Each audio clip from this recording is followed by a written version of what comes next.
ಸಜ್ಜನ ಬಂಧುಗಳೇ, ನೊಂದ ಮನಸ್ಸಿಗೆ ಸಂಜೀವಿನಿಯಾಗಿರುವ ಈ ಧ್ವನಿಗೆ ನಿಮ್ಮದೊಂದು ಲೈಕ್ ಇರಲಿ. ಸುಖ ಸಂತೋಷದಲ್ಲಿ ಜೊತೆಯಾಗುವ 100 ಜನರಿಗಿಂತ ನೋವಿನಲ್ಲಿ ಜೊತೆಯಾಗುವ ಒಂದು ಮನಸ್ಸು ಶ್ರೇಷ್ಠವಾದದ್ದು.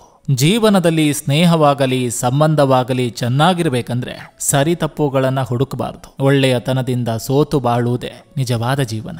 ಮುಖದಲ್ಲಿ ಹೊಮ್ಮುವ ಮಂದಹಾಸಕ್ಕೆ ಬಡವ ಶ್ರೀಮಂತನೆಂಬ ಭೇದವಿಲ್ಲ. ಹೊಟ್ಟೆಯ ಹಸಿವಿಗೆ ಕುಲಮತದ ವ್ಯತ್ಯಾಸವಿಲ್ಲ.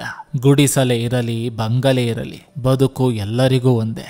ನದಿಗಳು ಮುಂದಕ್ಕೆ ಸಾಗುತ್ತವೆ ಹೊರತು ಹಿಂದೆ ಸರಿಯೋದಿಲ್ಲ. ಅದೇ ರೀತಿ ನಮ್ಮ ಜೀವನದಲ್ಲಿ ಕೂಡ ಕಳೆದು ಹೋದ ಬದುಕಿನ ಬಗ್ಗೆ ಚಿಂತಿಸದೆ ಮುಂದೆ ಸಾಗಬೇಕು. ಕಾಣದ ಬದುಕಿಗೆ ಕಾಣಿಸದಷ್ಟು ಕನಸುಗಳು. ಒಂದು ಸಾರಿ ಮಾಡುವ ತಪ್ಪು ತಪ್ಪಲ್ಲ, ಅದು ತಪ್ಪು ಎಂದು ತಿಳಿದ ಮೇಲೂ ಮಾಡುವುದು ನಿಜವಾದ ತಪ್ಪು. ಬಾಳೆಂಬುದು ನಾಳೆಗಳ ಕುತೂಹಲಗಳ ಬುತ್ತಿ. ಕುತೂಹಲಗಳನ್ನು ಉತ್ಸಾಹದಿಂದಲೇ ಆನಂದಿಸಿ. ನಮ್ಮ ಮನಸ್ಸಿನ ನೋವುಗಳು ಯಾವ ಔಷಧಿಗಳಿಂದಲೂ ಗುಣಪಡಿಸಲು ಸಾಧ್ಯವಿಲ್ಲ. ಆದರೆ ಒಬ್ಬ ಗೆಳೆಯ ನಮ್ಮ ಜೊತೆ ಉತ್ತಮವಾಗಿ ಮಾತಾಡಿದ್ರೆ ಸಾಕು, ಎಲ್ಲ ನೋವುಗಳು ಮಾಯವಾಗ್ತದೆ. ಸಿಗದ ಪ್ರೀತಿಗೆ ಸೆಳೆತ ಹೆಚ್ಚು, ಸಿಗುವ ಪ್ರೀತಿಗೆ ತಿರಸ್ಕಾರ ಹೆಚ್ಚು. ಸಂತೋಷದ ರಹಸ್ಯವೆಂದ್ರೆ ಕಡಿಮೆ ನಿರೀಕ್ಷೆಗಳನ್ನು ಹೊಂದುವುದು. ಹಣದ ಹಿಂದೆ ಓಡಿದ್ರೆ ಕುಳಿತುಕೊಳ್ಳುವಷ್ಟು ಸಮಯ ಸಿಗೋದಿಲ್ಲ. ಸಂಬಂಧಗಳ ಜೊತೆ ಸಾಗಿದ್ರೆ ಗೌರವದ ಜೊತೆ ಕಷ್ಟಗಳಿಗೆ ಸ್ಪಂದಿಸುವ ಹೃದಯಗಳು ಸಿಗ್ತವೆ. ಜೀವನದಲ್ಲಿ ತುಂಬಾ ಕಠಿಣ ಸಮಸ್ಯೆಗಳು ಬರ್ತವೆ. ಹಾಗಂತ ಯಾರನ್ನು ದೂರಬೇಡಿ. ಯಾಕಂದ್ರೆ ಆ ಭಗವಂತ ಎನ್ನುವ ನಿರ್ದೇಶಕ ಅತಿ ಕಠಿಣವಾದ ಪಾತ್ರವನ್ನು ಒಳ್ಳೆಯ ನಟನಿಗೆ ನೀಡಿರ್ತಾನೆ.